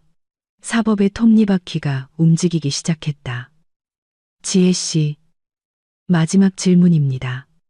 변호사가 진지하게 바라보았다. 확실하신가요? 재산 분할은 전쟁입니다. 그는 저항하고 위협하고 아마 감정적으로 압박하려 할 겁니다. 확실해요. 15년 동안 전 부드러웠어요. 더 이상은 아니에요. 사무실을 나오자 지혜는 이상한 가벼움을 느꼈다. 마치 긴 등산 끝에 무거운 배낭을 벗어 던진 기분이었다. 사무실을 그나 가벼움을 맨 엄마, 점심 먹으러 가자. 축하해야지. 서연이 제안했다. 그들은 근처 카페에 들어가 파스타, 샐러드, 커피를 주문하고 앉아서 이야기했다. 수년 만에 처음으로 지혜는 자신이 제자리에 있는 기분이었다. 엄마 앞으로 어떻게 할 거야? 일이나 집은? 일은 찾고 있어. 이미 몇 군데 지원했어. 경력이 많으니까 뭐든 찾겠지. 사는 건 당분간은 내가 괜찮다면 너희 집에서. 그러다 보면 알게 되겠지. 내 아파트로 돌아갈 수도 있고 새로 얻을 수도 있고. 서연이 엄마의 손을 잡았다. 엄마, 얼마든지 있어. 엄마랑 같이 있으니 좋아. 둘이 있으니 더 재밌잖아. 지혜는 미소 지었다. 그녀에게는 지지해주는 딸이 있었다. 다시 시작할 힘이 있었다. 미래가 있었다. 그것만으로도 충분했다. 한편 대전에서 민주는 집에 앉아 벽을 쳐다보고 있었다. 새해 둘째 날. 지혜가 없는 둘째 날. 아파트는 돼지우리가 되었다. 싱크대에는 더러운 그릇이 산더미처럼 쌓여 있었다. 바닥은 닦지 않았고 먼지가 사방에 있었다. 남은 음식은 라면과 통조림뿐이었다. 어젯밤 라면을 끓이려다 떡이 된 덩어리가 되었다. 초인종이 울렸다. 민주는 마지못해 일어나 문을 열었다. 문 앞에는 서류 봉투를 든 집배원이 서 있었다. 민준 씨 맞으시죠? 여기 서명해 주세요. 민주는 서명하고 봉투를 받아 뜯었다. 안에는 법원에서 온 공식 통지서가 있었다. 지혜가 제출한 이혼 소장. 첫 변론 기일은 1월 23일이었다. 그는 서류를 3번이나 다시 읽었다. 그녀는 정말로 소송을 제기했다. 말만 한 게 아니라 실제로 했다. 그리고 또 다른 서류. 재산 분할 청구 소송. 청구 금액이 2억 5천만 원. 민주는 현관 바닥에 그대로 주저앉았다. 2억 5천. 그는 평생 그런 돈을 가져본 적이 없었다. 일할 때조차 그렇게 많이 벌지 못했다. 어디서 그 돈을 구하지? 아파트는 대략 4억 원 정도 한다. 팔아서 반으로 나누면 2억이 남는다. 거기서 월세 내고 생활비 빼면 아무것도 남지 않을 것이다. 그는 휴대폰을 잡고 어머니에게 전화했다. 엄마, 도움이 필요해요. 무슨 도움? 돈이요. 지혜가 재산 분할 소송을 걸었어요. 2억 5천을 달래요. 침묵. 나 그런 돈 없어. 연금이 월 100만 원인데. 내가 어디서 너한테 몇 억을 주니? 그럼 저 어떡해요? 몰라, 민준아. 그건 내 문제야. 네가 만들었으니 네가 해결해. 그리고 전화를 끊었다. 민주는 미니에게 전화했다. 미니야, 나 돈 좀 빌려줄 수 있어? 얼마? 오빠, 나 애가 둘이야. 대출금도 있고. 나도 빚더미에 앉았어. 미안. 친구들도 거절했다. 정우는 대출이 있었고 성우는 자기 사업에 돈이 다 묶여 있었다. 기우는 최근에 아이가 태어났다. 아무도 백수에게 돈을 빌려줄 준비가 되어 있지 않았다. 민주는 혼자가 되었다. 그는 인터넷에서 일자리를 찾아보려 했고 구인 사이트를 열었다. 현장 소장, 최근 3년 경력 요구. 그의 경력은 10년 전의 것이었다. 관리자, 대졸, 프로그램 지식. 그에게는 아무것도 없었다. 막노동. 월급 250만 원. 설령 취직하더라도 그 돈으로 2억을 모으려면 8년이 걸린다. 막다른 길. 완전한 막다른 길. 그는 명절에 남은 소주를 따라 한 번에 마셨다. 그리고 또 마셨다. 저녁 때쯤 그는 취해서 소파에 누워 천장을 바라보고 있었다. 인생이 끝났다. 그냥 그렇게 끝나버렸다. 3월, 지혜는 한 회사로부터 전화를 받았다. 이력서를 보냈던 곳 중 하나였다. 지혜 씨, 저희는 머큐리 상사입니다. 이력서를 검토했습니다. 면접 보러 오실 수 있을까요? 네, 물론이죠. 언제가 좋을까요? 오늘 3시 괜찮으세요? 네, 괜찮습니다. 그녀는 제 시간에 도착했다. 회사는 건자재 도매업을 하고 있었고 경리 팀장이 필요했다. 면접은 40대 남성인 이사님이 진행했다. 지혜 씨, 자기소개 부탁합니다. 그녀는 이야기했다. 15년 경력, 대형 무역회사 근무, 모든 회계 프로그램 사용 가능, 여러 업무 동시 처리 가능. 왜 이전 직장을 그만두셨나요? 서울로 이사 와서요. 개인적인 사정입니다. 이사님은 고개를 끄덕였다. 추천서 있나요? 네, 드릴 수 있습니다. 그들은 업무, 일정, 급여에 대해 논의했다. 월 400만 원. 지혜에게는 훌륭한 조건이었다. 대전에서는 250만 원을 받았다. 언제부터 출근 가능하세요? 내일이라도요. 좋습니다. 그럼 1월 5일부터 출근해 주세요.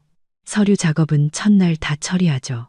지혜는 사무실을 나오며 미소를 참기 힘들었다. 일. 괜찮은 급여에 좋은 일. 시작이 좋았다. 저녁에 그녀는 서연에게 이야기했다. 딸이 그녀를 껴안았다. 엄마, 너무 기뻐. 봐, 다 잘 되잖아. 응, 딸, 다 잘 되고 있어. 그들은 부엌에 앉아 차를 마시며 계획을 세웠다. 월급 400만 원이면 월세 100만 원짜리 원룸을 얻을 수 있었다.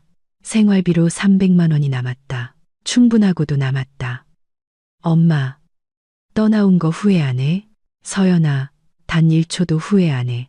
오랜 세월 만에 처음으로 살아있는 기분이야. 마치 긴 잠에서 깨어난 것 같아. 만약 그가 변했다면, 일자리를 찾고 소리 지르는 걸 멈췄다면, 지혜는 생각에 잠겼다. 글쎄, 생각해봤어. 그가 변했더라도 너무 많은 시간이 흘렀고, 너무 많은 상처가 쌓였어. 난 더 이상 그와 살 수 없었을 거야. 그 모든 세월을 잊을 수 없었을 거라고. 1월 5일, 지혜는 출근했다. 새로운 동료들은 그녀를 반갑게 맞아주었다. 격리부. 그녀와 비슷한 나이의 여성. 세명, 선영, 미경, 지은, 그들은 서류 정리를 돕고 시스템을 보여주고 세부 사항을 설명해 주었다. 하루가 끝날 무렵 지혜는 대부분의 업무를 파악했다. 지혜 씨, 어디서 오셨어요? 선영이 점심시간에 물었다. 대전에서요. 무슨 일로 서울에 오셨어요? 이혼해요. 새 출발하려고요. 여자들은 서로를 쳐다보았다. 미경이 고개를 끄덕였다. 잘했어요. 저도 이혼했어요. 제 인생 최고의 결정이었죠. 저도 이혼했어요. 지은이 덧붙였다. 남자들은 종종 고마운 줄 몰라요. 아내가 하녀인 줄 알다가 그녀가 떠나면 그제야 놀라죠. 그들은 이야기를 나누었다. 알고 보니 각자 비슷한 사연을 가지고 있었다. 남편이 소중히 여기지 않고 돕지도 않았다. 아내가 집안을 이끄는 것을 당연하게 여겼다. 그리고 그들 각자는 어느 순간 떠나기로 결심했고 후회하지 않았다. 지혜 씨, 처음에는 힘들 거예요. 선영이 말했다. 혼자라는 것, 모든 걸 혼자 해야 한다는 것에 익숙해져야 해요. 하지만 나중에는 깨닫게 될 거예요. 이게 바로 자유라는 걸. 하고 싶은 걸. 하고 싶을 때 할 수 있죠.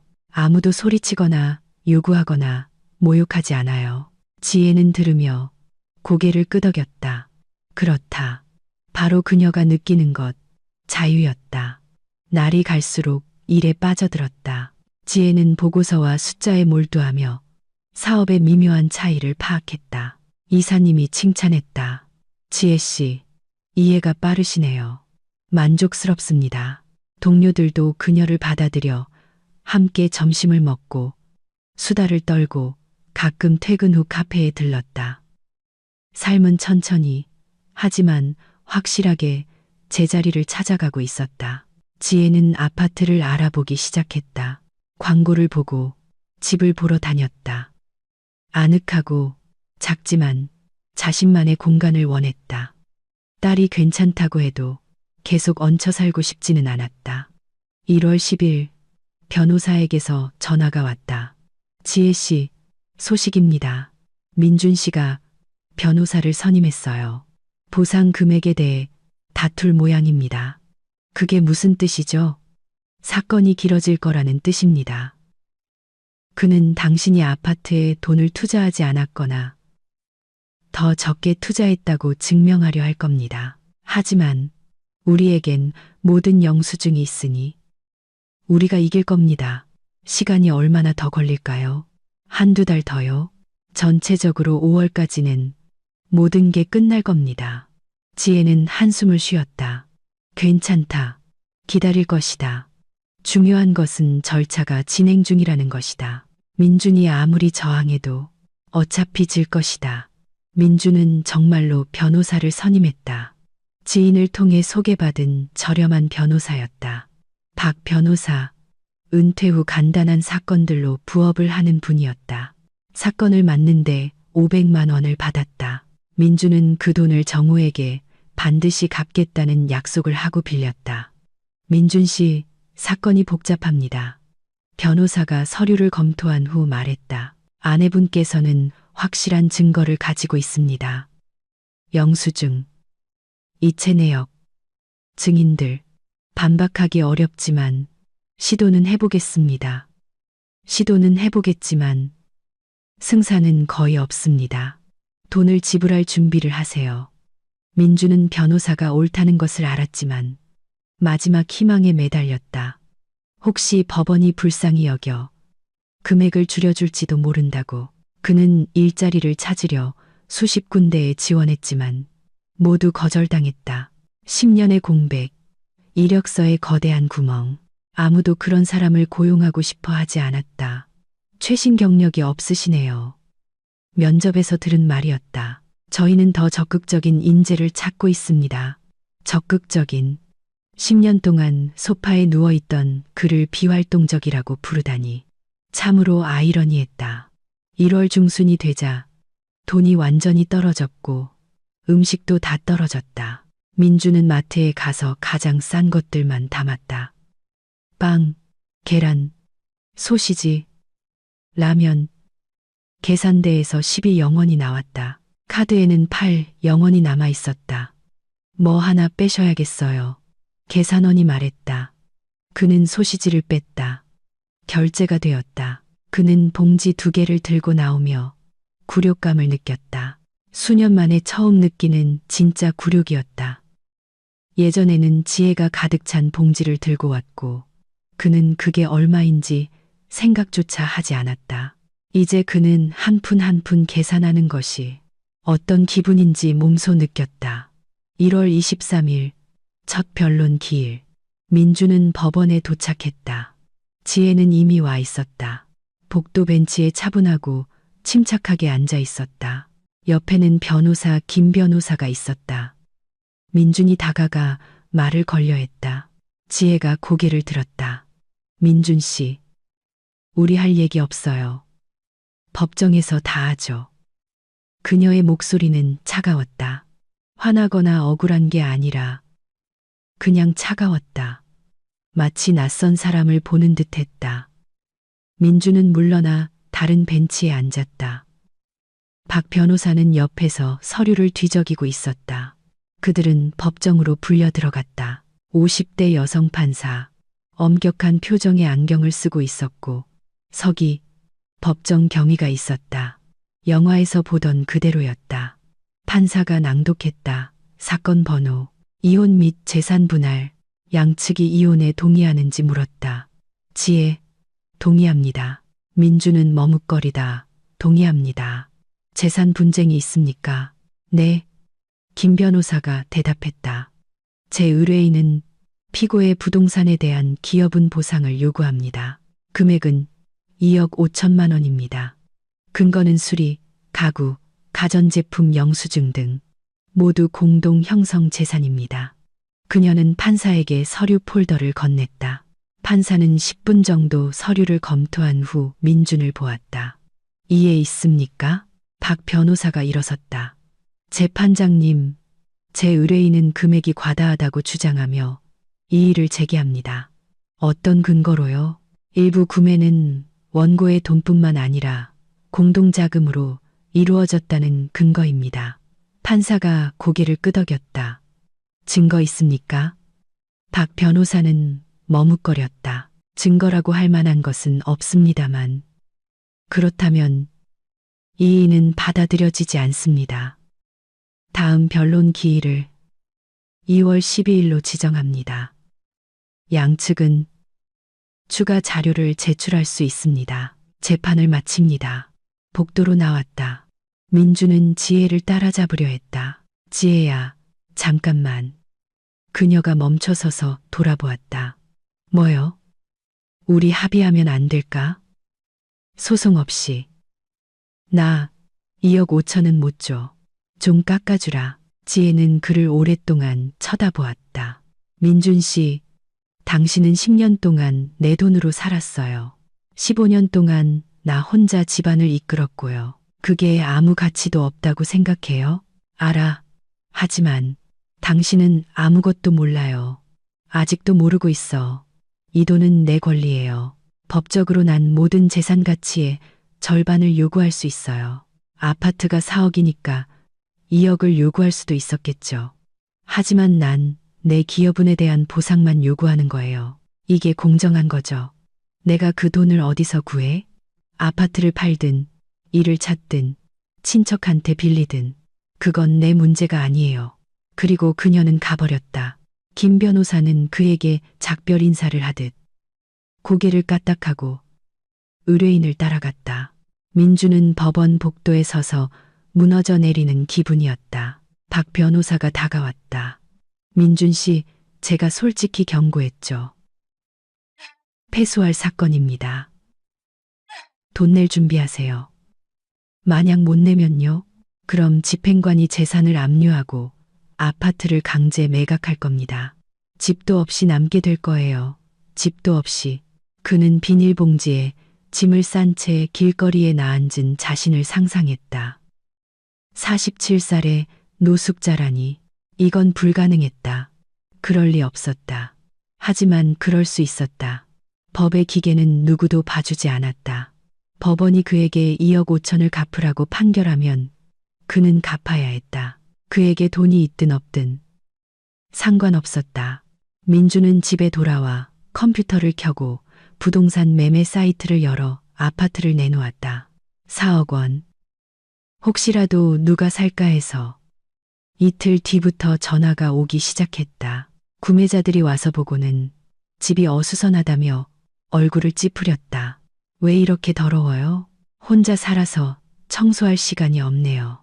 수리한 지 오래됐네요. 네, 15년쯤 됐어요. 가격 좀 깎아줄 수 있어요? 안 돼요. 4억은 받아야 해요. 몇 주가 지났지만 구매자는 많아도 그 가격에 동의하는 사람은 아무도 없었다. 3억 5천, 3억 7천을 제시했다. 민주는 거절했다. 만약 3억 5천에 팔면 지혜에게 2억 5천을 주고 나면 1억이 남는다. 그 돈으로는 아파트도 못 산다. 월세를 살아야 할 것이다. 2월은 추웠다. 민주는 집에 틀어박혀 모든 것을 아꼈다. 난방은 최소로 틀고 낡은 점퍼를 입고 다녔으며 라면과 계란만 먹었다. 팔킬짐이 빠졌다. 얼굴은 수척해지고 눈은 첨했다. 그는 거울을 보며 자신을 알아보지 못했다. 2월 12일. 다음 변론. 기일. 민주는 박 변호사와 함께 왔다. 지혜는 김 변호사와 함께였다. 판사는 양측의 주장을 듣고 추가 자료를 검토했다. 민주는 새로운 것을 제출하지 않았다. 그에게는 증거가 없었다. 판사는 판결을 내렸다. 원고 지혜의 청구를 인용한다. 피고 민준으로부터 2억 5천만 원의 보상금을 징수한다. 이행 기간은 3개월. 불이행 시 재산을 강제 집행한다. 판사봉이 울렸다. 끝. 판결이 내려졌다. 민주는 앉은 채 움직일 수 없었다. 3개월. 그에게는 2억 5천을 구할 3개월이 주어졌다. 그렇지 않으면 아파트는 집행관에 의해 헐값에 팔릴 것이다. 지혜는 차분하게 법정을 나섰다. 민준이 길에서 그녀를 따라잡았다. 지혜야, 잠깐만. 얘기 좀 하자. 그녀가 멈춰섰다. 무슨 얘기요, 민준 씨. 법원이 판결을 내렸잖아요. 시간을 좀 더 줘. 반년이라도. 당신에겐 15년이 있었어요. 그걸로는 부족했나요? 나 일 찾아서 분할 상환할게. 법적으로는 즉시 이행을 요구할 수 있지만 법원이 당신에게 3개월을 줬어요. 그게 유예 기간이에요. 지혜야, 너도 알잖아. 나 그런 돈 못 구해. 당신이 10년 동안 일하지 않았다는 건 알아요. 그건 당신의 선택이었죠. 이제 그 대가를 치르세요. 그녀는 택시를 타고 떠났다. 민주는 눈 내리는 보도 위에 서서 깨달았다. 이게 끝이다. 그의 예전 삶의 진짜 끝. 아파트도, 돈도, 지위도 없을 것이다. 남는 것은 공허함뿐. 3월은 봄의 첫 기운을 가져왔다. 눈이 녹고 해가 따뜻해졌다. 지혜는 출근하며 점차 서울 생활에 적응했다. 월급은 안정적으로 들어왔다. 그녀는 서울 남부의 월세 100만 원짜리 원룸을 구했다. 서연의 집에서 나와 독립했지만 주말마다 만났다. 집은 작지만 아늑했다. 지혜는 새 커튼과 침구를 사고 창가에 화분을 놓았다. 여기서는 자유의 냄새가 났다. 여기에는 소리치고 요구하고 모욕하는 사람이 없었다. 오직 그녀와 고요함과 아침의 커피 한 잔뿐이었다. 동료들은 친구가 되었다. 함께 점심을 먹고 가끔 금요일에는 영화를 보러 갔다. 지혜는 다시 사는 법을 배우고 있었다. 두려움 없이, 긴장 없이, 그저 살아가는 법을. 3월 말에 변호사에게서 전화가 왔다. 지혜 씨, 기한이 5월 12일에 만료됩니다. 민준 씨는 아직 아무것도 지급하지 않았어요. 집행관을 동원할 준비를 하세요. 알겠습니다. 지혜는 동정심도 고소함도 느끼지 않았다. 그저 사실로 받아들였다. 그가 돈을 구하지 못했으니 아파트로 갚게 될 것이다. 민주는 덫에 걸린 짐승처럼 날뛰었다. 아파트는 여전히 팔리지 않았다. 구매자들은 흥정하며 가격을 깎았다. 마침내 4월 말에 한 명이 나타났다. 3억 2천을 제시했다. 민주는 동의했다. 다른 방법이 없었다. 거래는 5월 1일에 이루어졌다. 돈이 계좌로 들어왔다. 민주는 즉시 지혜에게 2억 5천을 이체했다. 7천만 원이 남았다. 그 돈으로는 대전에서 아파트를 살 수 없었다. 원룸조차도 그는 변두리 고시원에 방을 얻었다. 월 30만 원, 작고 춥고 벽 너머에는 알코올 중독자 이웃이 있었다. 이것이 그의 새로운 삶이었다. 47살의 고시원 방. 그는 건설 현장에서 막노동 일자리를 구했다. 월 250만 원. 아침 8시부터 저녁 8시까지 힘든 육체노동. 허리는 아프고 손은 말을 듣지 않았지만 어쩔 수 없었다. 뭐라도 벌어야 했다. 어느 날 저녁 퇴근길에 낯익은 얼굴을 보았다. 정우, 예전에 가장 친한 친구였다. 그들은 가게 앞에서 마주쳤다. 민준아, 안녕. 정우야. 어색한 침묵. 어떻게 지내? 그냥 그래. 막노동하고 고시원에서 살아. 정우가 고개를 끄덕였다. 이혼 소식 들었어. 힘들겠다. 힘들지. 정우야, 내가 말했었잖아. 걔한테 잘하라고. 근데 넌 듣지 않았지. 알아. 민준이 지친 미소를 지었다. 이제 와서 깨달아봤자 늦었지. 절대 늦은 건 없어. 정우가 그의 어깨를 두드렸다. 너 아직 젊어. 47살은 아무것도 아니야. 이겨낼 수 있어. 민주는 고개를 끄덕였지만 믿지 않았다. 무엇을 이겨낸단 말인가? 그에게는 아무것도 없었다. 가족도, 집도, 존중도, 오직 힘든 일과 고시원 방뿐. 5월은 따뜻했다. 지혜는 2억 5천만 원을 받았다. 예금에 넣어두었다. 아직 쓰지 않기로 했다. 비상금을 위해 남겨두자. 그녀에게는 이제 안정적인 직장, 집, 평온함이 있었다. 수년 만에 처음 느끼는 그냥 평온함. 공식적인 이혼은 5월 23일에 처리되었다. 지혜는 구청에 가서 이혼 신고를 마쳤다. 서류에 찍힌 도장, 혼인관계 종료. 그녀는 그 문구를 보고 미소 지었다. 자유. 법적으로, 공식적으로 자유로워졌다. 저녁에 서연에게 전화했다. 딸, 이제 끝났어. 우린 더 이상 그 사람 가족이 아니야. 엄마 성으로 바꿀 거야. 생각 중이야. 그럴지도 모르지. 그들은 1시간 동안 수다를 떨며 계획을 세웠다. 여름에는 바다에 가기로 했다. 수년 만에 첫 휴가. 남편을 위한 휴가가 아닌 자신을 위한 첫 휴가. 민주는 며칠 뒤에 이혼 소식을 알게 되었다. 박 변호사가 문자를 보냈다. 민준 씨, 이혼 처리 완료되었고 사건은 종결되었습니다. 제 서비스는 더 이상 필요 없습니다. 민주는 읽고 공허함을 느꼈다. 끝. 15년의 결혼 생활이 문자 한 줄로 끝났다. 그는 계속 막노동을 했다.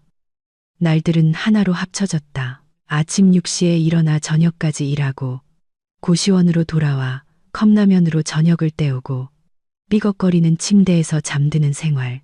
그렇게 반복되었다. 어느 날 현장에서 점심을 배달해주는 여자를 보았다. 40대 중반, 통통하고 지쳐 보였다. 그녀는 도시락통을 나눠주며 일꾼들에게 미소 지었다. 민주는 자기 도시락을 받아 구석에 앉았다. 여자가 옆에 앉았다. 새로 오셨나 봐요? 네, 한 달 됐어요.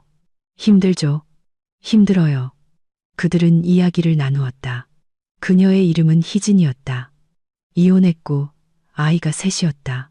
월세방에 살고 식당 주방에서 일하며 점심 배달 부업을 했다. 간신히 생계를 유지하고 있었다. 그래도 뭐 익숙해져요. 그녀가 말했다.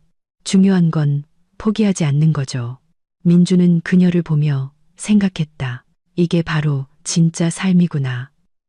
꾸밈 없는 푼돈을 벌기 위해 뼈 빠지게 일하고 내 집 마련은 꿈도 못 꿔 월세방에 살면서도 어떻게든 존엄을 지키려 애쓰는 삶.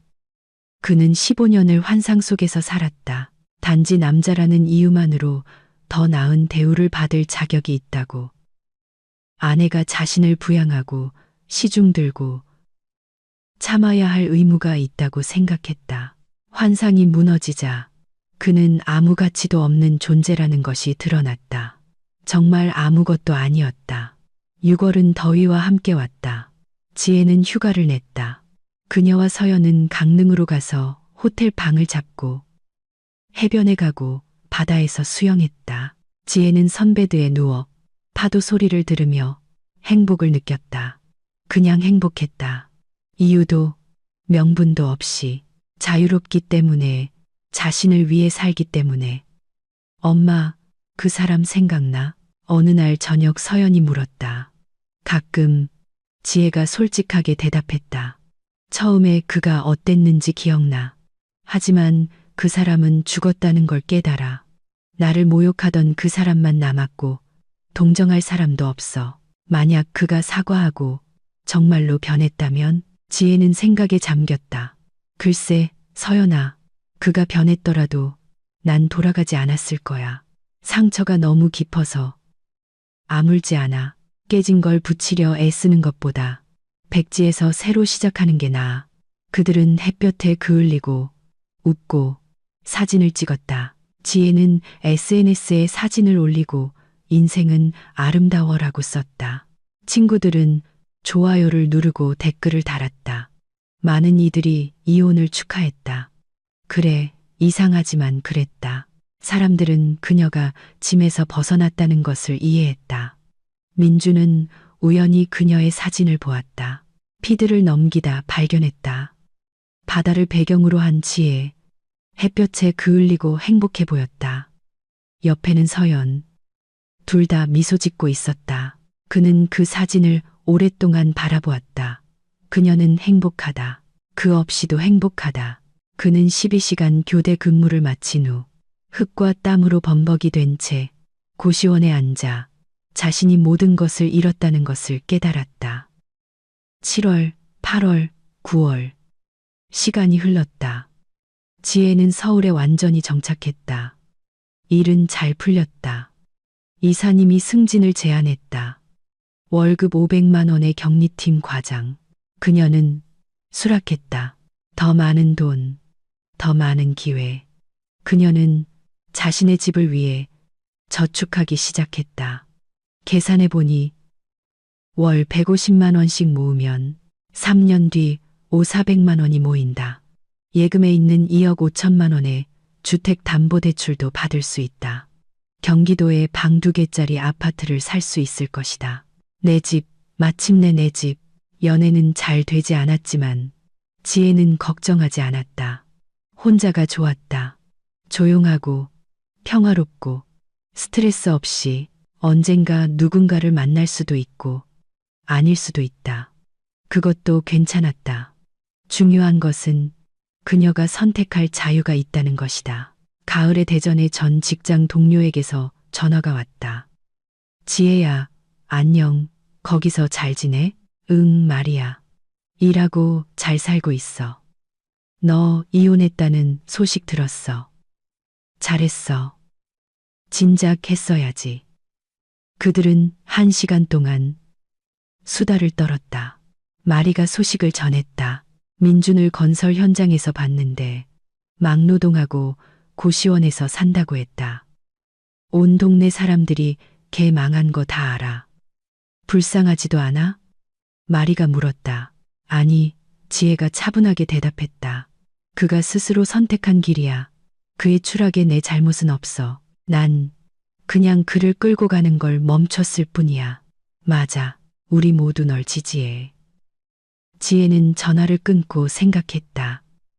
그래, 그는 추락했지만 그건 그녀의 잘못이 아니다. 그녀는 15년 동안 그를 붙잡고 먹이고 부양하고 참아줬다.